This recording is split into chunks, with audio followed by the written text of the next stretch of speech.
What up, Bulls Nation? We've got a live CHGO Bulls podcast coming up right now. On today's show, encouraging numbers from Matas Buzelis over the last handful of games. Can we expect more of the same as the Bulls move forward? Plus, we're doing plus minus a day. Trends that we've liked recently and trends that worry us about our beloved Chicago Bulls.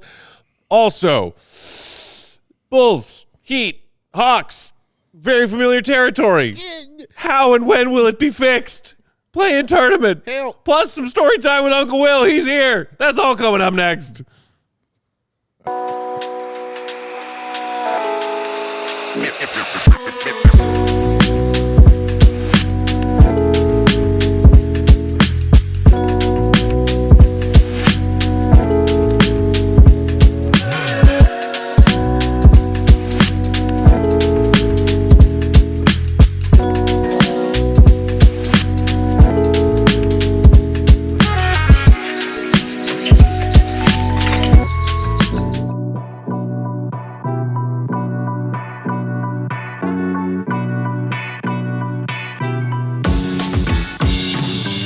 What's going on, Bulls Nation? Welcome in to CHGO Bulls podcast. Coming to you live from our studios here in West Loop, downtown Chicago. CHGO Bulls presented by Michelob Ultra and Bet365. The delicious taste of victory deserves something equally superior. Cheer on your team with Michelob Ultra and download that Bet365 app with code CHGO365 when you sign up. Whatever the moment is never ordinary at Bet365. I'm Peck, Bulls_Peck. That's my guy, Big Dave. Bow. BAWL Sports. Sitting in the wheelchair today while Goat's taking some time. Four-time NBA champ. Three of them. The Bulls. Our guy. Longtime basketball analyst. Uncle Will Perdue in the house. Will_Perdue is where you can follow. Will_Perdue 32 is where you can follow him. And, of course, our guy, King of the Controls, the one and only Joey C. What up, Joey? Dude, I was having a good day, and then Uncle Will just gave me this sick hat. Yeah. I got some little hat trip. Thanks, Yeah, man. Uncle Will is great. always a bringer of gifts. He is. And I Right. appreciate it. Yes. Try to keep all the kids happy. That's right. Doing a great job, sir. Thank you. Speaking of keeping the kids happy, just a little bit of mini breaking Bulls news that happened just right before we went live here. I see people in the chat already mentioning it. Fan favorite. Summer League hero. Yuki Kawamura has been re-signed to one of the Bulls' two-way contract spots. And our guy, Willie Gottlieb, confirming with a subtweet that they have waived Trenton Flowers from one of those three spots in a coinciding move. Yuki is back. Love it. Happy news. You know I'm here for Yuki Mania. You know how I lost my mind in the freaking Summer League and preseason on this show about Yuki, dog. So I'm all for this. I'm very happy that this happened for him, man. I didn't want him to go anywhere. I'm glad he's staying. Yeah, it's good news for me. I like this a lot. And he can play. I think he can play with Purdue. I think he's a really solid point guard, man. Bulls, He can play. The only thing he's lacking is a little size. That's but it. Everybody loves an underdog. Everybody this will. is true. This is true. Bulls fans, man, love them some Yuki. Yeah. Honestly, he might have the biggest fan following of anyone that has been on the Bulls for the past year. Like, I would like to see the Yuki faithful and the Giddy committee battle it out in a battle of two epic armies. I honestly don't know who would win. Oh, man. I know who thinks they'll win. Yeah. Oh, for sure. All right. Let's get to some optimistic Bulls talk. Okay. We're going to cover a lot of ground today. Let's start with the good. Okay. And to do so, we will take the temp, which we do with our friends from Four Seasons. Four Seasons Heating, Air Conditioning, Plumbing, and Electric are your trusted local experts. Visit fourseasonsheatingcooling.com for all their special offers and money-saving coupons. That's fourseasonsheatingcooling.com. Dang. Taking the temp of what young Matas Buzelis has been doing in a recent stretch of games. Okay. Because there was maybe a bit of a sophomore slump there in games, 10 through 20. Yeah. They're just kind of like, his minutes are dipping a little bit. His shots aren't there. But in this recent stretch, there's a lot to be encouraged about. How about we start with this and shout out to our pal Eli Schuster, who now does a great job covering the Bulls for Sports Illustrated. He pointed out on Twitter the other day that Matas leads all NBA second-year players in total points scored this season so far. Oh, wow. At 530. Among all sophomore NBA players who have scored at least 400 points, he is also fourth in overall field goal percentage. Oh, man. How about this from our pal Ricky O'Donnell of SB Nation? Matas's usage rate over the last 4 games, while Giddey has been out with the bad hamstring, 27.4. Before that this season, it was only at 19.7. His numbers over the last 4 games, 20.8 points, 6.5 boards, 3.5 assists, combined 1.3 steals and blocks. Getting to the line, Big Dave, 6 times a game. Let's go. True shooting percentage just shy of 60%, a +2 assist-to-turnover ratio, and a +4.6 net rating. Those stats brought to you, again, by our pal Ricky O'Donnell. These brought to you by me. Over the past 10 games, larger sample size, Joey, if you will, just over 18 points a game. Just shy of 6 boards, 1.9 assists, 1.9 combined steals and rebounds, and shooting splits of 52.5, 40 from 3, and hit your free throws, young man. Yeah. 69% at the line. Gotta hit those. The number that bothers me the most there, gentlemen, 26.9 minutes per game. Let's get those minutes up. But, Uncle Will, what do you think when you see all those different sample sizes of Matas' play recently and the production that he's showing Bulls fans? Well, first of all, I believe that he's a guy that he talks the talk and walks the walk, right? Because he, last year I loved how he played, even though he played well throughout the season. Let's put it that way. But by playing as much as he did, he also exposed a lot of weaknesses that he. It's kind of like almost like Matas does his own interviews, right? He talks about how he needs to work on this and he needs to do that, and they haven't even asked the questions. Like, he makes a statement and answers all the questions before they're asked. Okay. Because I like guys like that reflect on and look in the mirror and be like, hey, this is what I need to work on. He talked about how he wanted to be coached harder. Billy's responded. He's responded to the coaching. And I think because of the work that he's put in, and I think that, honestly, he's one of those guys that flirts with that confidence, arrogance line. But I don't think he's ever crossed the line. He truly believes in himself.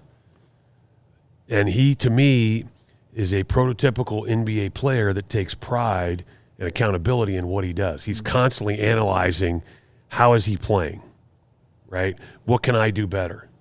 I need video of this game in this particular instance, and he's breaking it down. Because that's probably, of young players, that's probably the one area that is lacking is basketball IQ of truly understanding how to play the game at this level. It's not just roll the ball out and let's play. Right. It's not that easy. Right. And I think he's really trying to accelerate the process because we saw the physical tools last year. He's improved his three-point shot dramatically, in my opinion, right? He's gotten stronger, put on some weight, still got a long way to go.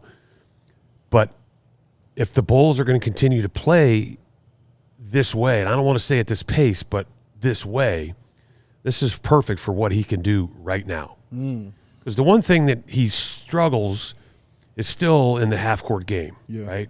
Can't run like a UCLA cut if he's being guarded by a smaller, quicker player and throw him down in the post because he really hasn't worked on his back-to-the-back game. One of the things that Matt and I talked about on the phone today is that, what he doesn't have yet, he does it occasionally, but not consistently, is the ability to break somebody down in isolation. Now, I said, be very careful how you describe that because, when the ball swings from the left wing to the top to the right wing to the baseline, and he's on the baseline and he pump fakes and drives by a guy, that's not isolation, okay? That's when you got the defense running, and that's when reading the scouting report, this guy's shooting percentage is way up, especially in the corner. We got to run him off the three-point line. So he fakes, the guy flies by. And then all of a sudden he sees 25 feet of space. He puts the ball on the deck. And once it goes on the deck, you know exactly where he's going. He ain't stopping until he gets to the rim. True. And I know everybody talks about, the dunk over Suggs. Nasty. But he's had some attempts on some dunks that most people wouldn't even try. True. Because of his aggressiveness. And that's what I love about his mentality. And I always feel like he's one of those players, no matter how well he plays and how well you think he's played and how excited you are by watching him play, I feel like he always thinks that he could have played better. Yeah. And those are the guys that I love to watch because they're constantly working on their game. He's the guy that when you win a good game and he's over there and you can tell he's excited, but he's not laughing and, I think he also was a guy that took stock in what Vooch said. After the Wizards game, you're saying? Right, about, hey, guys, we haven't accomplished anything around here. We barely beat the Wizards. Mm-hmm. And I think that also was a little bit of a wake-up call for him as far as, you're right. And that to him meant, I personally have to get better. Mm-hmm. He understood what was being said, and he didn't take it personally. Mm-hmm. Like I've been told some people did. But I think that he's a guy that continually, in my opinion, plays hungry. Yeah. And that's probably the biggest thing about him is he's hungry, and he's always going back to the table for more. Mm. I mean, playing hungry, Dave, when they've been shorthanded again in this recent stretch, in that Ricky stat he pointed out, his usage percentage has soared over these last 4 games, and you're seeing the production from that usage. Yeah, it's gone through the roof, and, I mean, you see it in the numbers, but you can also see it on the floor. Yeah. I mean, as a really wise basketball person told me, you can't watch basketball from a stat sheet. You could definitely see it on the floor, his impact and what he's doing, and the confidence from a guy who's already confident, growing and meeting the actual skill. Then you have yourself a real, like, straight up genuine basketball player, because all these guys got confidence that they're the best, all of them, but everybody's not going to do the work. That's why the best is only reserved for people, certain kinds of people, like Will Perdue. So when you can absolutely meet that with your game, that's why you see him in those dunks and Jalen Suggs, or as Will Perdue just said, taking those attempts that you wouldn't see most people even try to do. We've said a million times when Will the Go Gottlieb and myself talked about getting his handle together, because once he gets that handle really tight together, or he gets like just one cool crossover that works, it's over. You know what I mean? Like, it's over, because that's how you become unguardable. And he's making his way towards that. I talked about on the show last night, like, these games that we're seeing from him now, Will, like, it makes me excited for the game that's coming from him. Because you can see it coming on the way, that 30-point, 15 rebound, or that 40.8 rebound, 4 assist game with 4 blocks. Like, you see that kind of game coming for this young man the more he gets this time on the floor. Listen, you made a comment, and I think we need to clarify that. There are a lot of guys in the league that are athletes that have succeeded and are not basketball players. Sure. But because of their athleticism, have learned how to play the game to their strengths. Sure. Doesn't necessarily make you a basketball player. Correct. Makes you an NBA player. Yes. Okay, there's a difference. But the one thing that I see in Matas, in my opinion, right, is that he wants to be both. He's, in my opinion, as the IQ continues to rise, you'll see the game expand. I still believe that he's still doing most of what he's accomplishing on athleticism, right, and effort. I seriously doubt if you asked him, and I don't know if this has been asked, but it's usually the 3rd or 4th year before you talk to a player and they mention that they say the words, the game has finally started to slow down. Okay? And that means that their intelligence level now has risen to the level of the game that they're playing. Right now, I think if you ask Matas, and he's being honest, which I think he is when he talks, he kind of feels like a dog chasing his tail sometimes. Yes, he's having success, but if you asked him how he's doing it, he may not necessarily be able to totally put the puzzle together. But because of his drive and ambition and desire to be good, this is what's happening because of the effort and the confidence that he has. But as this IQ and his expansion of knowledge for the game continues to grow, that's when you'll see him take that next step. Yeah. Right? Because the brilliance of what you're saying is there's so many players that just went through my head when you talked about athletes. There's so many of them, but there will come a time in that career where that athleticism will start waning, and you're going to have to rely on the skill. And like you said, it feels like he wants to be both of those things. Rely on this athleticism from now, but then that skill just continues to rise up when that athleticism starts to wane.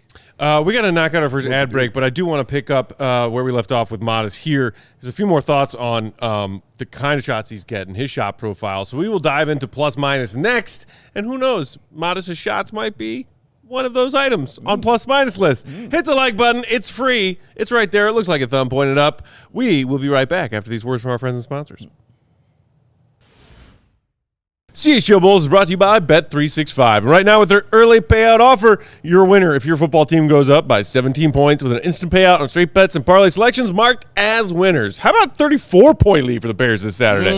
Even better. Give it to me. Download that Bet365 app with promo code CHGO365 when you sign up, because when you do that and then place your first $5 bet on anything, football, basketball, hockey, you will get $200 in bonus bets when you place that first $5 bet. Win or lose the bet, don't matter. You're getting $200 in bonus bets either way. And you can use those bonus bets on just about everything. Spreads, totals, player props, futures, and more. Plus, NBA Tip-Off Tuesdays, that's today. Place a qualifying same-game parlay bet with the safety net bet feature on Tuesday NBA games and get up to $10 in bonus bets if the bet loses. Terms and conditions apply. Again, download that Bet365 app. Promo code CHGO365 when you sign up. Whatever the moment, is never ordinary at Bet365. Gambling problem? Call 1-800-GAMBLER. Must be 21 and older. Xfinity, ladies and gentlemen, the best Wi-Fi around. How do I know that? Because it's at my house Mine right too. now, man. Him too. Reliable and intelligent Wi-Fi, that's Xfinity. And what if you could keep that same price up to 5 years? Well, that's Xfinity 5-year price guarantee, ladies and gentlemen. That Wi-Fi makes everything in your home work. That finds fixed problems before you even notice them. Super intelligent Wi-Fi with a 6 cents. See what I did there? Hey-o. Yeah, I'm like, thank you very much. And it lets you stream your game whenever the whole family is online. Not half the family, the whole family when they're online. It is serious, man. You can take from me a lot can change in 5 years. Things can happen. Championships get won. Records get broken. Dreams grow bigger. We do shows like this.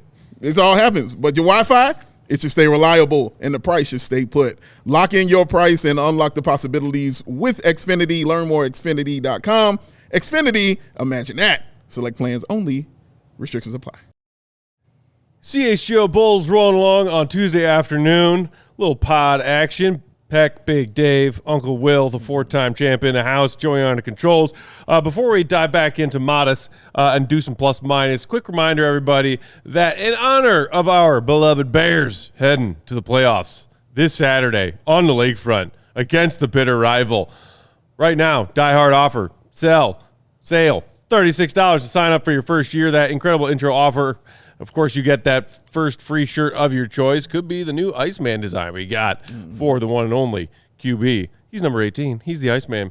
You can use that promo code GOAT always to get that $36 special offer, GOAT, in honor of our guy, Will the Goat Gottlieb. Sign up now to become a diehard, get access to all that great stuff, discounts every time you shop, discounts to all of our events, including those CHGO Bears tailgates, and access to that diehards only Discord hang. All right, guys. So, talking a lot about Matas and the numbers and the eye test stuff that we have enjoyed over this last 10 or so game sample size. Purdue, when we were chatting earlier today, you were curious what he's been shooting behind the three-point line, specifically in games where he scores at least 18 points. And he has been increasing that number of games where he scores at least 18 points recently. To be exact, he has had 12 such games so far this season, where he's got 18 or more. In those games, he's shooting just shy of 39% on 6 3-point attempts per game that he scores 18 or more. Good stuff. I love those numbers. Yeah. I love those numbers. And then also to pair with that, just this recent stretch of games where he's playing more, he's scoring more. Going back to the win over the Pelicans when he scored 19 points, he took 17 total field goal attempts, 9 of them were threes. The next game after that against Orlando, he took 14 shots, 8 of them were threes. Next game, 16 shots, 8 of them were threes. And then just against the Celtics in the loss last night, 12 shots, but only 4 were threes. And he hit 3 of those 4. Shout out to Matas. When we talk about Matas' shot selection and his offensive development, and you can go ahead and cue my plus minus, Joey, because it's still just Matas. For the love of God, my plus is Matas. In this recent stretch of games, I always want to see a good balance of Matas confidently stroking it from behind the arc and getting inside. And like you were saying earlier, Purdue, it's not necessarily ISO possessions that we're seeing from Matas when he attacks the rim. A lot of it is just making good timely off-ball cuts, and Vooch or one of his other teammates are finding him on those cuts. Sometimes it's in transition. Sometimes, as you said, it's the baseline and he's attacking the closeout.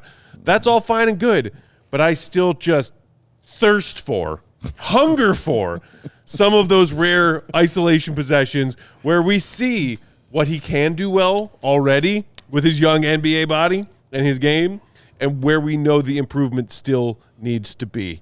As far as somebody, I think it was Fine Day in the chat said, like finishing through contact, creating contact and scoring through that contact. We've seen a handful of really impressive and ones from Matas just over the last handful of games. It's just about seeing that more consistently. Yeah.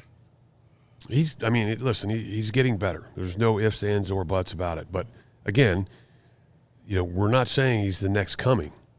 What we're saying is that he has the potential, and potential is a dangerous word. Yeah. Potential gets, people fired. It does. Yeah. But at the end of the day, I think we can all fully agree that he was a solid pick in the draft. Yeah, without a doubt. Specifically on draft day when everybody was like, what? Right? So there is that. Yeah, no, he's exciting. You know what I mean? And in a good way, where all of Bulls fans can get behind it and not really be separated. Because people can be separated on Coby White. And people can be separated on Josh Giddey. And people can be separated on Vooch. But nobody is really separated on Matas Buzelis. Everybody is behind Matas Buzelis and wants to see him become that player for this team and I really genuinely believe it's because of who he is as a person, but the mentality, you can see it on the floor. You can really see it. Like he genuinely cares, and he genuinely has a touch of the insane, which I like, in my players, man. So I think it's awesome. These numbers are great. And I just can't wait to see more of it, Joey C. Yeah, if I can just chime in really quick because I'm working on the Cubs beat. I mean, Matas and Pete Armstrong, I think, have a lot of comparisons. I know we're bending sports, but Pete Armstrong is so gifted athletically talented, right? You see that with Matas all the time. All they have to do is just start honing in on the details in their craft, which just takes time and takes development, and it takes a work ethic. And the thing that I think Bulls fans are excited about Matas is it oozes out of him that I think he cares. Like, that's half the game, that you can tell that he wants to get better. He will get better. It's only a matter of time. So as a Bulls fan, it's kind of fun watching him sort of make these mistakes now, because hopefully 2-3 years from now, we're going to be like, God, he's come from point A to point B. It's not quite the Jimmy Butler ascension, but I think of Pete Armstrong when I think of Matas Buzelis a lot. Ooh, I like that. Our guy, P.T. Soren in the chat, always hanging out, saying, I guess the question is whether or not there's superstar potential there. Fine Day saying, I feel like superstars make themselves known early. Matas, fantastic player on a mid-team. If he was a superstar, I think our record would be better, but I still believe. And Diego, meanwhile, saying Matas is fine as your fourth starter. So right now, I think Matas already as just a second-year player, fine, more than fine as the Bulls' fourth starter, if you want to talk about tiers of importance and touches and usage and all that. Sure. I think the belief for some is maybe not superstar level, but even is there star level there? Because this Bulls team, as it sits right now, is still starved for that. Starving, stomach gurgling. No offense intended to anyone else who is currently putting on a Bulls jersey every other night. Right. But you would be foolish to deny that this organization still desperately needs a star player. Yeah, they need it, on and off the floor. They need it, and this is why he was everywhere his rookie season. Off the floor, I'm saying, on all the commercials. When the NBA went to the finals, he was the correspondent for NBA.com. He was out there signing autographs at the Pacers game and doing those things. In commercials with Will Smith, signing the shoe deal with Shaq. He was everywhere, and that is on purpose. You know what I mean? That is on straight up purpose, because they can see it as well on and off the floor.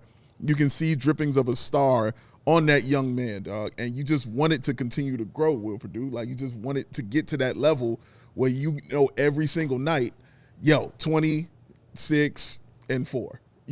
Every night, this is what it's going to be. What I wanted to ask you, though, was why 18?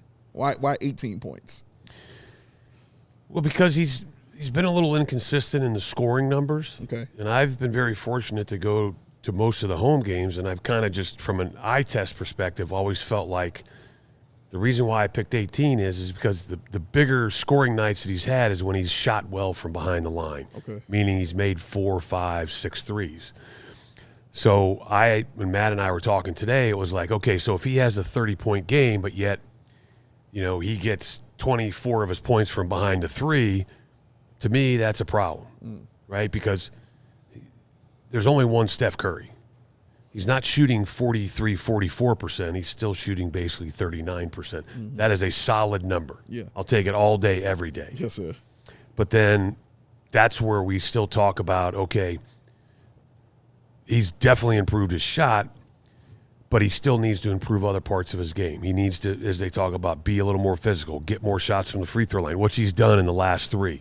What did you say, 6 attempts, 8 attempts? From the free throw line in his last 3 games, it's been 7 of 8, 3 of 6, 5 of 6. So, 6 is a good number. I would prefer between 8 and 12 on a nightly basis, especially with the usage rate, right? Because he can shoot free throws. Those are easy points. Right. And the thing I love about free throws, with the style that they're playing, it gives him a chance to rest during the time frame that he's shooting free throws, because coaches are subbing players in and out, right? But it also gives your teammates a chance to rest as well, so you don't have to rest on the defensive end, which seems to be where this team, if they do take a play off, it happens to be on that end, unfortunately. Yeah, facts. We don't need to spend a lot of time on my minus. It's just something that's still on my mind. We talked about it recently, especially last night's post game, because it was his first game back after a minute. It's just the Coby situation. I'm not down on Coby White right now. I am just getting more and more nervous by the day as a Bulls fan who doesn't believe in this front office's ability to do anything right transactionally, knowing that this is a young player who still has tons of value in this league, but is on the expiring year of his deal, has missed a good chunk of these games with an injury, and by the way, questionable to play tomorrow night again with calf injury management. And to me personally, he should not play. And I don't care if he wakes up and he feels a tingle, you're sitting out. He's got too much to lose. Yeah. Okay, and if we're fighting right now for the 4th, 5th, or 6th spot, that's something different. But right now we're floating around in, playing land again. And this guy's got a future to think about. I know that's not what people want to hear, but that's the reality of it. Yeah. Right? It's true. Yeah. And also, if this is a big if they're shopping him, which seems to be the biggest rumor, you better let him get healthy. Yeah. Because if he's in out, in a couple, out a couple, in out a couple, out a couple, February rolls around and no takers. Well, it's a heck of a lot harder to trade a player, regardless of their contract. That player's not healthy. The Bulls just went through this with Zach LaVine. They had to prove with quasi all-star caliber numbers for the first half of a season that Zach LaVine's injury was behind him and that he was healthy and ready to play for his next team. I feel like, Coby's not on the same albatross of a contract that Zach was, so it's a little bit different. But it's still like nobody's going to be knocking down the Bulls' door for Coby and offering up solid value for him in an in-season trade as an expiring contract player if he's not even out there playing and healthy enough to do so. All right, with that, Purdue, you got something positive for us? Your plus minus? My plus was the play of the second unit as it was supposed to be built at the beginning of the season. Shout out to them. I said, and I still believe this, that when that unit is whole, meaning everybody's healthy, there's a case to be made that's as a whole from 6 through 10 that they are the best second unit in the league. I think you could make that argument. Yeah. He's been saying that from day one, too. Because of just how well they played. And I think the one thing that they've done a really good job of as a second unit, one of the things that I was always taught, now when you go in the game, you look at it and say, okay, we're down 6. Let's see if while I'm in there we can get that to 2 or even. Or if we're up 6, let's see if we can get that up to 10 or 12 while we're in here. Right? So we've done our job. So because I can promise you, regardless of how well teams like each other, there's a division between the starters and the second unit. Always has been, always will be. Because starters will get pissed if they go out there and get a 10-point lead and then the second unit lets it dip down to 4 or 6, right? Because now they got to go back in and reclaim the property that they lost. And now they're pissed. It's beautifully put. Technically coming off the bench, you're in a no-win situation. Because when you do what I just said, you've done your job. And basically, what do you get for it? Man. But I'm playing well. But yeah, I got to get the starters back. Right. Thanks. Come on. Thank you for doing your job. Right. Come on over. Come have a seat. Have a seat. You know you're going to go back in at a certain time again in the third period. Just relax. Chill out. Somebody gets in foul trouble. Just stay ready. Was that like Game 6 in '92 when what was it? Bobby Hansen? Yeah, is that Bobby Hansen crew? And oh yeah, they brought him all the way back to win the title. Yeah, okay. Okay, you guys are right at about the 500 mark on your plus minus on the minutes played. Right. So before we, that snowball hits the downslope, let's get the starters back in there. Let's do it. That's the other thing. The one thing you do if you cut into a deficit or extend a lead, it also motivates the starters as well because the starters know that the second unit's going to be talking trash in the locker room. Yeah. I love a little locker room trash talk. We got to knock out our second ad break. When we come back, we will get Uncle Will's minus of his plus minus, plus the full plus minus slate of Big Dave, plus a little talk about the play-in tournament destination that the Bulls can't seem to avoid. Maybe a little Uncle Will story time, too, on the heels of that. Hit the like button. It's free. We'll be right back. CHGO Bulls is brought to you by Old National Bank. Whether it's on the field or the court or in your financial life, the best teams win by delivering excellence at every single level. At Old National Bank, they believe every play matters. From everyday checking to long-term planning and commercial banking, their team is here to build momentum and help you move the ball forward. Like a modest dunk, moving it forward. So whether you're celebrating a win, rebuilding after a tough loss, shout out to Bulls Celtics the other night, or gearing up for whatever comes next, they've got you covered with tools, guidance, and an expert crew that is always in your corner. Old National Bank, where relationships and results matter. Member FDIC. Oh, you know what? Whether it's peak performance or becoming a better father, better husband, or a better man, Game Day Men's Health. That's what you need, ladies and gentlemen, if you want to support every man's health journey through personalized care tailored to your goals. You got them. You know what you want to be. You know what you want to look like. You might not be happy with what's going on with yourself. You might feel something going on internally also. Guess what? Game Day Men's Health has got you covered on all of it from tip to tail.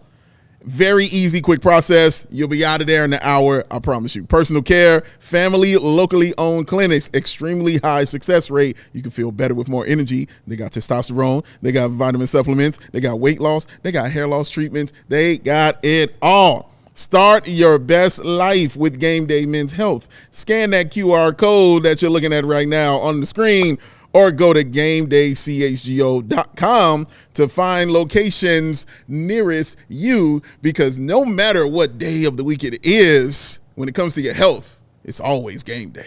Woo! That boy good. Podcast rolling along on Tuesday afternoon. Peck, Big Dave, Uncle Will, Joey in the controller's chair. Hit that like button if you didn't do it during the ad break, Bulls Nation. All right, time to see pessimist side of Uncle Will. Can I just get Can I just get one of those woo live? Woo! There we go. Usually reserved for Bulls wins. Yeah. They're not playing tonight. So hey. Is that a win in a way? It's a woo. Hey. It's not a win. It's a win. It's a woo. Hey, Big Dave is alive and well. Woo! That's true. I should wake up saying that, like, for real. As soon as I wake up every morning. Yeah. Big Dave is alive and well, baby. Woo! The neighbors will be like, right. All right. So what's the minus side of Uncle Will's pillow this week as a Bulls fan? The record. Yeah. I mean, and I don't mean that. I would like you to expound upon that, but in just the layman's terms of like they're 17 okay, moving 19. On. Yeah, that's on the minus side of plus minus. Yeah, it's there. But it's the inability to get back above 500, and it's the ability to play the level of your talent. Because as you and I were talking today on the phone, Peck, 2 losses to the Pelicans, yes, 2 losses to the Hornets. Yes, sir. And who was 2 losses to the Pacers. To the Pacers. You got a loss to the Brooklyn Nets. You got a loss to Utah. Yep. You got a loss to who else impressive? Now listen, I think Utah is surprising to people because Detroit just lost to them recently on their West Coast trip. That is true. So I would kind of leave that one out, but it's just the inability now to maintain any. I mean, you lose 3, you win 3. You lose 3 and then you win 4, and then you get back to 500 or 1 under, but you can never get above. And as crazy as it sounds, they also have 2 losses to the Bucks, which used to be like, okay, they're the Bucks. Yeah. The Bucks are below the Bulls in the standings. Yeah. That's another team you have 2 losses to who have a worse record than you do. Yeah. So it's just, unfortunately, this is who we kind of thought they were. Yeah. Right? Yeah. But that's, again, the next kind of a segue into the next segment. We're in very familiar territory. Yeah. You sure are. Before we get to that bridge, Big sure Dave, are. you got a plus or minus for us? I do. Got a Yep. couple. Got a plus and a minus for you. Okay. For me on the plus side, points in the paint. Hey, Uncle Will likes that. The Bulls have been really excellent at points in the paint. It's the bread and the butter is happening. If it's not points in the paint, then they're shooting the 3. And we know, it's always a crapshoot. But points in the paint is something you can hang your hat on. The Bulls are 5th in the league in points per game, in points in the paint. That's legit. That's pretty legit, man. And what I found interesting was, 2 things. One, they're ahead of their pace of last year where they were averaging 50 points a game in the paint. They're averaging 54 this season. In this loss, they've lost 3 straight, correct? Yeah. No, just 2. 2, excuse me. Two straight games. In their last 3 games, points in the paint, 47. That's lower than 54. It's a little lower. Yeah. That should let you know just how important and vital it is for that team to score, and why I continue to call Vooch the most impactful player when it comes to winning, because that's your points in the paint guy right there. This is why you see Matas getting there all the time. This is why you see Giddey getting there all the time doing those things. But points in the paint, extremally vital to the Bulls, and they've done a really good job of it this season. And top 5 in points per game definitely shows that. But as far as go ahead. the minus, Yes. Kevin Huerter, Your guy. and Red Velvet. the Velveteer. Oh dear, it ain't been on More like a point. mouseketeer. Oh man, do you know right now Kevin Huerter is shooting 31% from 3 On the season? on the season? That's gross. How many attempts a game? Right now, Got to be 4 or 5, right? 4 attempts a game. He's going. but Good still. call. Good call. But he's shooting 31%. This is on par to be his worst shooting season of his career. Outside of the year, his last year in Sacramento, when he shot 30% from 3.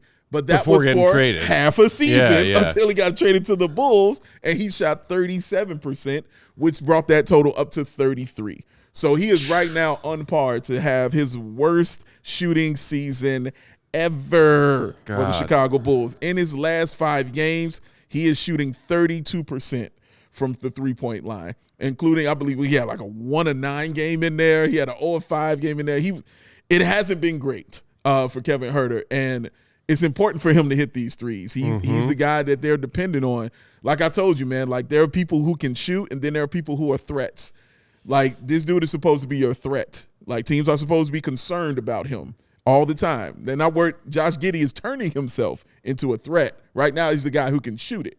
But he's supposed to be your threat guy, your double threat guy. Yeah. That's what he's supposed to be. Teams are not worrying about him right now. He's just right now got some really good-looking misses. And it's not going in. And Coco in the chat saying, as we're talking about Huerter breaking threes, I miss Peter Patton. But so in these consecutive losses to the Hornets and Celtics, Dave, Huerter went a combined 1 of 11. Yeah. He did go 4 of 9 in their win against Orlando. He did. But then you journey back not that much farther. Yeah, 2 of 5. And then, 2 of 3. 2 of 5, okay, 2 of 3, okay. Then there was a 3-game stretch between the wins against Atlanta and Philly and then the loss to the Bucks where he went, 3 of 17 in those 3 games. Good gravy. Yeah. Good that gravy. face that you just made. And excuse me, he's shooting 5 attempts a game, Joey C. Excuse me, I said 4. He's shooting 5. But supposed to be one not of your great. team's high-volume three-point shooters and floor spacers. And necessary. Yeah. Like incredibly necessary. It's why Billy goes with him in the starting lineup so much. It's part of the reason he goes with him all the time off the bench. And I told you, he has the greenest light on the team. He really does. But it's not cashing in for him right now. And he's got to get that together. Not great. All right. Well, so that was plus minus. Some good. Some things that are a little worrisome. Speaking of, to bridge back to Uncle Will's minus of just like, hey, what's this team's record right now? Because it's 17-19. What place are they in the East? 9. familiar. Play in. People have been talking about this on Bulls Twitter and Bulls content circles over the last few weeks as the Bulls have settled nicely into where smart people expected them to be. Darkness, my old friend.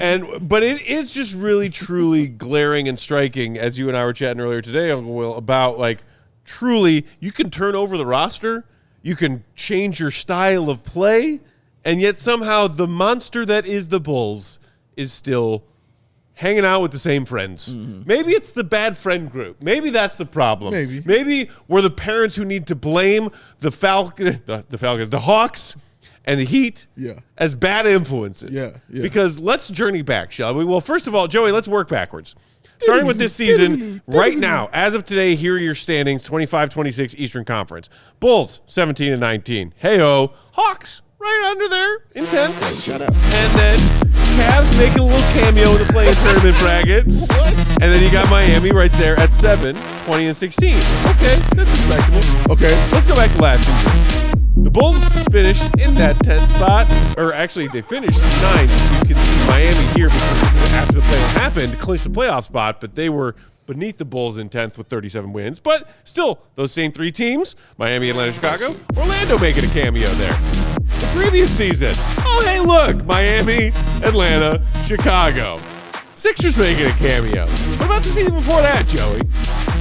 Miami, Atlanta, Chicago, and Toronto making a cameo. And, of course, differentiating factor there, the Bulls had 40 wins instead of 39. And then the 39 the other time. It is truly wild to think about. Yeah. We joke, me especially, about this incoming play-in four-peat we have here. Yeah. As someone who won an actual three-peat of championships, Will. That's him. It drives me crazy to see this Bulls team seemingly so okay with play-in tournament participation trophies. What needs to change for them to not be okay with that anymore? A vision? I'm not trying to be a jerk or anything, but Please do. But that's the thing. I'm trying to figure it out as well because it's become a game of analytics. Yeah. Well, we just showed all the numbers. So, they have to recognize that as well, right? Because it's the other thing like Matt and I were talking about. When you look at this team and we start going down the line of players, Giddey, talented. Buzelis, talented. Coby, talented. Vooch, talented. Okoro, talented. But the buck stops there. But the problem is what looks good on paper is not playing as well as they look on paper. Right. Because it's just, in my opinion, it's not a good fit. It's almost like trying to, jam a square peg in a round hole. If I just get a bigger hammer, I think I can make this work. Bigger hammer is always the secret. Because it's like I told Matt, I said, let's start going over the team. Like, I like having Giddey on my team. I'd love to have Buzelis. I'd love to have Coby, Vooch, Okoro, Ayo, Trey Jones. Specific roles. But when that's what you have as a whole, like, okay, hold on a second. We need to bump up the talent level. Do we have individually talented players? Yes. But because, Coby's at a certain level, because of his deficiencies are affecting what we think of Trey Jones. Because what Trey Jones does really well doesn't necessarily cover Coby's deficiencies. And then what Vooch struggles to do defensively isn't necessarily covered completely by Zach Collins or Okoro. Right. Like we were having the conversation, Matt and I, about Vooch takes a lot of unnecessary heat for his lack of defense. Sure. But I told him, I did the Michigan USC game the other night. Flex. And USC has a 7'5" guy, and Michigan has a 7'3" guy. They're tall. Where do you think they played 90% of the game? In the perimeter. Okay? Now, they weren't these two guys were not three-point shooters. Right. But what they were was pick and roll guys, not pick and pop, pick and roll, pick and roll, pick and roll. And they also facilitate the offense now because they can see over the defense, right? Okay. They're usually on the top of the key. Yeah. So do you understand? Now, take those same guys, plug them into the NBA. These guys won't be playing it, but plug those guys into the NBA, and they can shoot the three. So how far away from the basket does Vooch have to be? So you're asking Vooch to cover a lot of ground to be on the back of the defense. Okay. Now, some bigs are capable of that. Sure. Vooch is not. Correct. So maybe instead of blaming Vooch for the problems on defense, how about we talk about the first line of defense and the lack of our ability as a team to guard anybody on the perimeter and allowing guys to get into the paint too easily. And then basically, unfortunately, Vooch has been here now, what? This is his 4th year? Fifth, Sixth? sixth, 7th, 8th. If you count the half a season that he arrived via trade, I think it is year 6. So 5.5. Just crazy. That's crazy. How many posters has he been on? All of them? Because of him trying to rotate, being late, but not being able to extend himself far enough outside the basket to where he can meet the guys before they can actually load up, wind up, and explode. And he's not an above the rim protector. Right. And that's not his fault. No. All right? And that's where Depends on you've who probably you heard ask. me say numerous times, I'd be really pissed at that guy because he just screwed me. And you see a lot of stank face from Vooch when he does get himself in those situations, or his teammates get him in those situations. Yeah, true. But he could just say, you know what, screw you guys. I'm just going to stay out here. Screw you guys. And then people be like, well, where's Vooch on the rotation? You know, I've been posterized too many times trying to do what I can do, right? So he's technically the last line of defense. You hope that a team doesn't get to the last line of defense. Sure. But this team allows their opponents to consistently get to the last line of defense a lot. And do you feel like that's where guys like why it was working with a guy like Jalen Smith in the lineup, trying to take the little of that pressure off of Vooch? Because he, in my opinion, he's a little quicker. He can rotate more. He's a little more, and this is more about Vooch being just a little bit older. Sure. Okay, a little bit slower, but also Jalen, I think, sees the game a little better as far as anticipation. It's not a drawback on Vooch, guys. This guy's a former All-Star. Okay, but yet we can't win without him on the offensive end. So you have to, it's kind of a give and take about, okay, we know what his deficiencies are, but we need him on the other end of the floor. But the problem is the defense as a whole is not good enough to make up for his deficiencies. The team as a whole is not good enough to make up for Coby's deficiencies. The team as a whole is not good enough to make up for Huerter's deficiencies, right? Because people are like, well, what does he do well if he's only shooting 31% from the field? Well, what he does really well is he moves without the basketball and he occupies his defender. How many times do you see guys have the ball and Huerter cuts backdoor or does something and gets a layup? You're like, how did he do that? Because he's constantly moving, occupying his defense, identifying when the defense turns its head.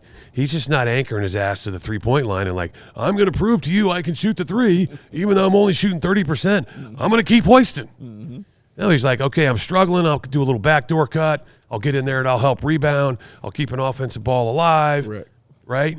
He always, to me, even though his plus-minus might be minus, he's always putting in the effort to try to have a positive impact on the team when he's on the floor. Yes. Again, but he has certain limitations. But the team's not good enough to cover up for his limitations. And that's the problem. Do you have 10 NBA players? Yes, you do. But the 10 NBA players that you have all have limitations. And because the other guys have limitations as well, you can't cover up for those guys enough to where you can put a team on the floor to where Billy is like, okay, if we have to, we can win this on the defensive end. I have a feeling those words aren't coming out of his mouth. No. Do you But, understand? we were talking about it on a recent show, and I blew Dave's mind when I told him that in the average Bulls win this season so far, they need 125.5 points to win a game. And the average win for the Bulls this season, that is their point total. Because they're allowing 123 a game. So here's another question. They won 17 games. What's their largest margin of victory? That's a good question. I know they won comfortably against New Orleans the other night. That 134 to 118. That's a 16-point win. My guess would be that that's their largest margin. But that's the other thing I was And talking that's about. rare. They beat the Cavs by 11 like a week before that. But like it's not like the Bulls have been blowing anybody out, usually because they can't play any defense. Yeah. Right. But my point is that also to get to that, what's the number? 125? 125.5. They have to check so many boxes. Yeah. Meaning shooting percentage, 3-point percentage, 30-plus assists, points in the paint, rebounding numbers, minimal turnovers. You got to check all these boxes. So your room for error is so small, okay? Now, let me also be very clear. I've gone to most of the home games for a reason. And not because I'm keeping track of all this stuff. They are enjoyable to watch. More so than last year, in my opinion. Okay? Because they're starting to figure out this offensive game plan, right? And what they're doing. But you also know that, 125 to 118, that's I'm not necessarily saying it's good basketball, but it's enjoyable to watch because it's explosive, it's high scoring, it's a lot of action, right? And if you're trying to identify with the younger generation, that's why soccer's become so watchable, because of the fact is it's a 2-hour time limit. There's not a lot of scoring, but there's a lot going on. But the attention span. So how do you keep them engaged? A lot of scoring. But we also know that the game needs to be fixed a little bit. I know they're talking about, guys tanking and not enough defense. It's kind of like coaches, right? We go from Thibodeau to Hoiberg, and then, you're constantly, the pendulum swings so far back and forth. We got to find that happy medium to where we get back to, not only are you entertaining the younger fan, but you're also entertaining, and let's be very clear, the older fan that has a disposable income, that's buying the suites, buying the floor seats, because where are the younger fans sitting? Well, unless they're very young fans taken by their parents, not courtside. Still bugs me when I see little kids in courtside seats. A little bit. They don't understand what that means. That's right. That's right. Little spoiled brats. The guy's hanging out down in the food court eating popcorn. And again, we'll see. The UC might be next to empty on Saturday because Bears-Packers is happening on the lakefront at the same time, and one of those games actually means something. And, who knows? Maybe the same thing happens the following weekend because the Bears play another home playoff game. Yeah. And the Bulls are playing on a Sunday. Good old just regular home game. Brooklyn. I think that's always kind of the part about, going back to being stuck in this hamster wheel of a play-in tournament and whether or not the league tries to fix the tanking problem it has and making more adjustments to the lottery system and how it works and who gets rewarded with the highest picks and changing that format, even if it's more so than just curving those percentages. I think the Bulls have a play-in tournament problem. Yeah. The Bulls are not a part of the league's tanking problem because the Bulls refuse to do so. Right. Are you saying the Bulls are addicted to the play-in game? Yes. Oh, without a doubt. 100% they are. Yeah. An addiction is dangerous. It is. It's about Too much of anything maintaining makes you an addict. as much of a, full to capacity stadium on their way to that one postseason game that they hopefully get to host. That carrot dangling? Jerry's always looking at that dangling carrot, baby. In a world where playoff games extend beyond 2 to 3 games, money can be had if only. It's just, So are you saying that the Bulls have called the league and asked them to implement a best-of-5 play-in? Oh, my God. Oh, my God. Best of 5. I mean, honestly, I could see it as a best of 3.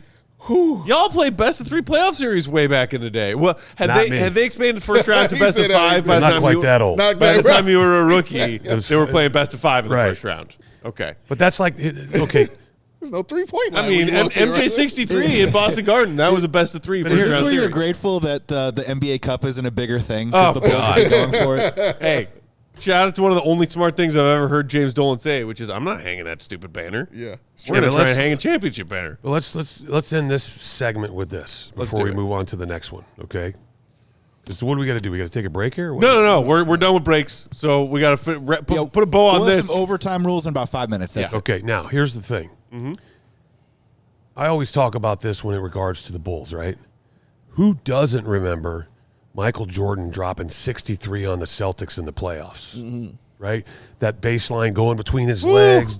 Doop, doop, doop, doop, boop. Cooking Larry. Right? But who won the 3-game series straight up? The Celtics. 2-0.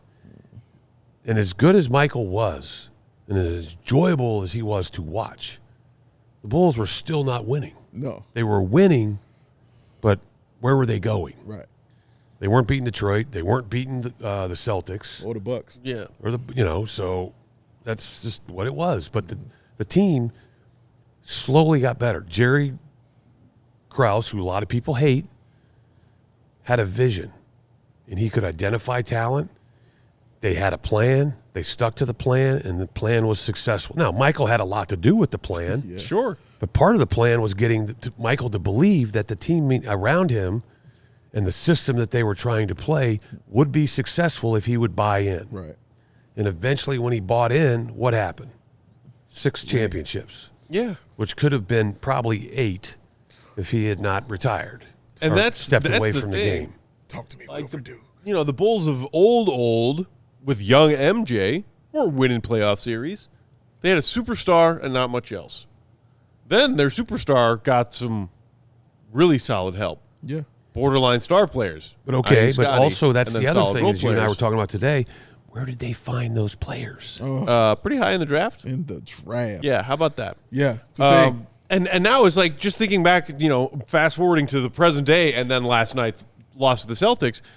The Celtics didn't have their MJ, a.k.a. Jason Tatum, last night. They did have their Scottie Pippen, Jaylen Brown. He had a terrible shooting night. Terrible. One of his worst shooting nights of the season. Without a doubt. It didn't matter. Nope. One of their other best players right now who is healthy, Derek White. Yep. Awful shooting night. Didn't matter because the Celtics, who are built on stars and strong supporting cast, were missing their MVP. Their other star had a horrible night, and their collection of role players still said Bulls were going to beat you by 20. Yeah. That is the difference in talent that I think some Bulls fans lose sight of when they get so just zoom in focused on what do we have? Yeah. What do we have that we like right now? Yeah. It's like, yeah. And laser focused on it too. Oh my God. No, you're absolutely right on that. And yeah, it's not going to work building from that way, like from that middle as you're talking about. Because I like how you're avoiding that word. But building that way, it's not going to work that way. Let's be very honest. They played 3 quarters of bad basketball and 1 quarter of good basketball. Yeah. Yeah. But unfortunately, they'd gotten themselves so far behind they couldn't climb the mountain. Yeah. And it feels like they keep playing up and down to their competition. And that was my minus about plus minus is just their ability to play. I mean, I expect them to give Detroit a run for their money tomorrow night.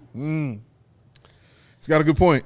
They play up to him, baby. We'll see who they have to do so. The initial injury reports for tomorrow night's game out today. Matas Buzelis added to the injury report with an illness.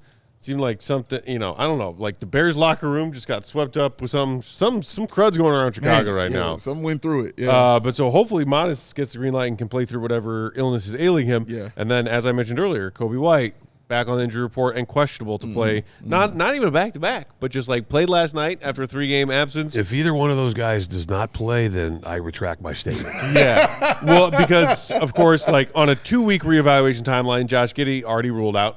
Won't see him tomorrow night. Zach Collins hasn't been reevaluated yet. Correct. He's still out. Jalen Smith, I also saw already ruled out tomorrow, still in concussion protocol. Correct. Exiting that Hornets game. So Bulls are going to be shorthanded again tomorrow night. And we did. I'm sure you guys did see how well the Pistons played against the Knicks. Beat them by 30. Yeah. Yeah. Destroyed them. Those are the good real teams in the East. And again, that's without one of their key players in Jalen Duren. Like, he was not in for that game. Ooh, yeah. So Pistons could be shorthanded tomorrow night as well. Yeah. But you know who now, to me, is very important to what they're doing? And all of a sudden, like in my old age, I draw a blank periodically, is the kid from Notre Dame that's now playing really well because he's healthy. Point guard coming off the bench. Holland? No, Who am I thinking of? Detroit. Or Ivy? Ivy. Yeah. Jaden Jaden Ivey. Yeah. He's finally really healthy. Yeah. I always knew he could play the game. And the speed at which he plays at, but under control. Yeah. Yeah. And that young team, those guys are like salivating when he comes. He's interesting. I think Goat had Ivy in a trade machine concoction not too long ago, and we were talking about how fun that would be. All right, we're going to go to a little bit of overtime here. If you want that bonus coverage, if you're watching on one of our streaming service partners, appreciate you for being here and tuning in. Just head to allchgo.com for the bonus coverage. And we got a treat for y'all as far as overtime content comes today. Uncle Will brought props for a little show and tell story time. Okay.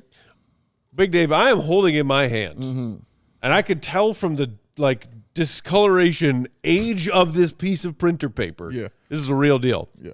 National Basketball Association header. I think Joey took a picture of it on his phone, so maybe he can share a clear picture of April 14th, 1998.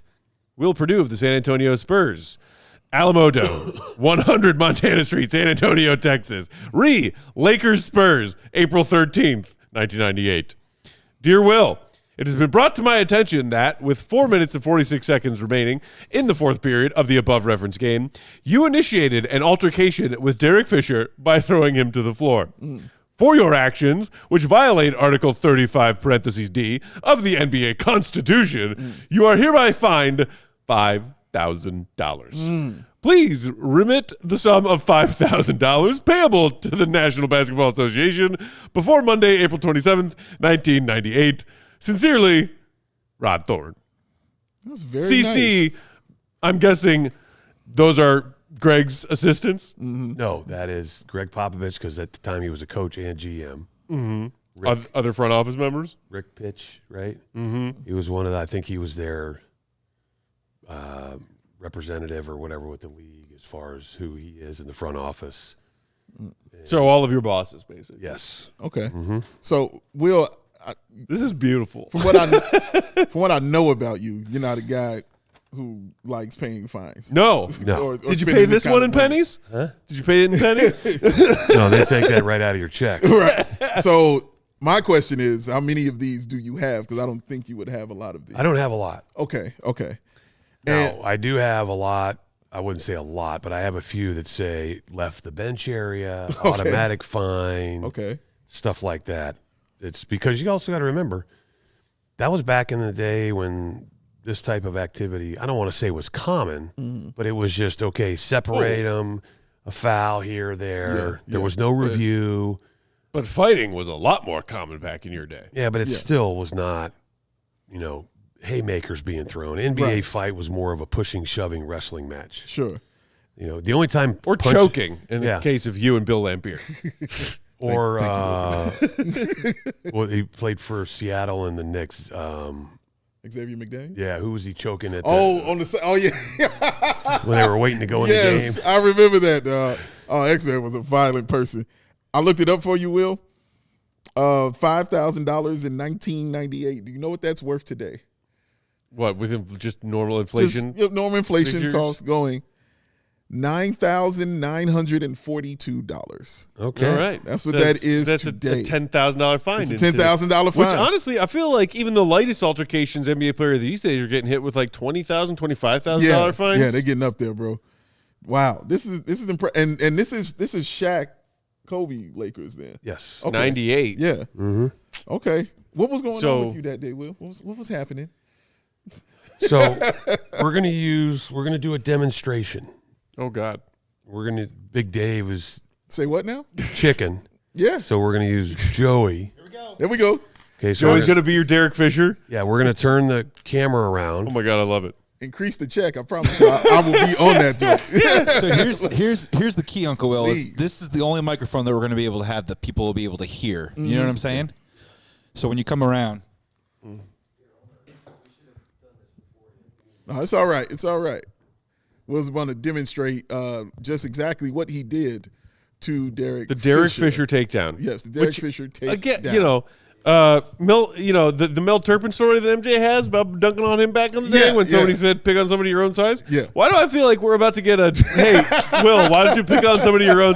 What's Derek Fisher, 6'2"? Yeah, he's not a tall person. You know what I mean? Not the biggest human either. The other reason I was like, I'm not doing that, I would like somebody who feels that void a little bit better. Yeah. With him. But yeah, This is what Will Derek Perdue. Fisher officially listed at 6'1". Will check. So he's really only cats. like 6 feet. Yeah. And he's getting beat up by 7-foot Will Perdue. Okay. All right, here we go. All right, here we go. All right. Here we go. And Will Perdue is going to demonstrate exactly This is what going to be a happened. reenactment of the Perdue versus Derek Fisher fight. Okay. The takedown. Watch yourself, Joey. Don't For hurt your yourself. viewing pleasure. You C. don't break our producer, Uncle Will. That's right.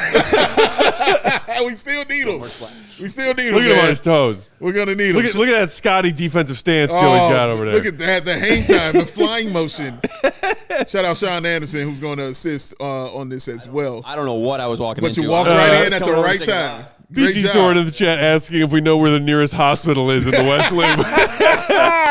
Okay, for All right, here we go. All right, you're both in All right. frame. Go ahead. Looking guys. good. karaoke song.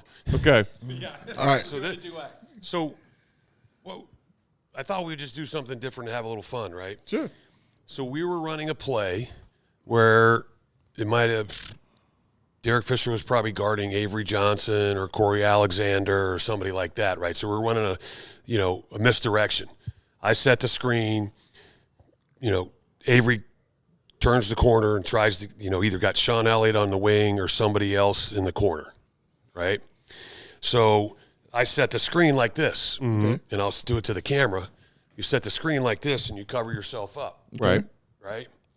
Because what happens is if Joey was me and setting the screen, guards, to get momentum, when they come through, they like to put their hand here on your leg, right, and swing themselves around. Right, yeah. Right. Like a little swing around momentum. Yeah. So they can, because they're trailing the screen. Right.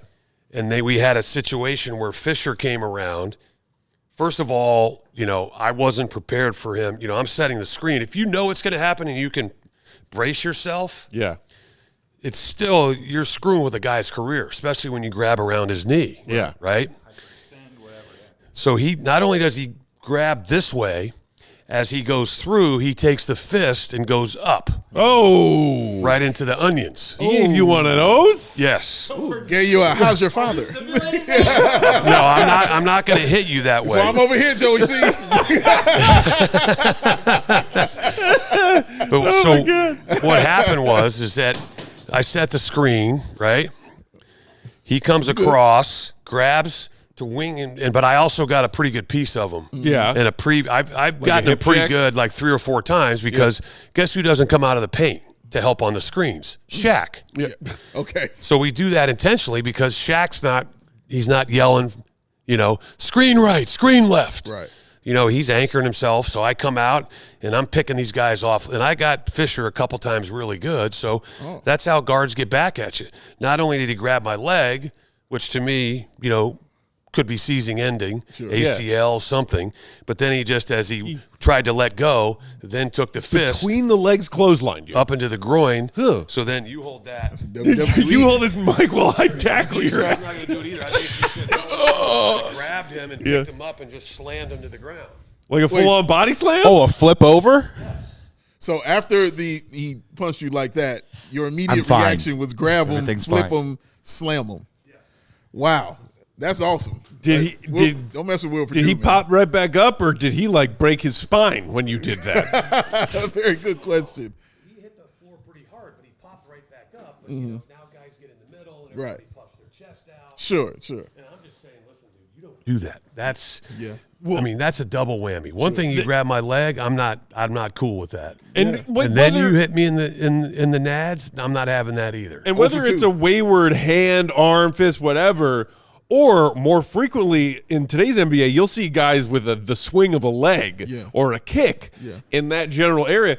Guys will 100% of the time take exception to that, more so than anything else. Correct.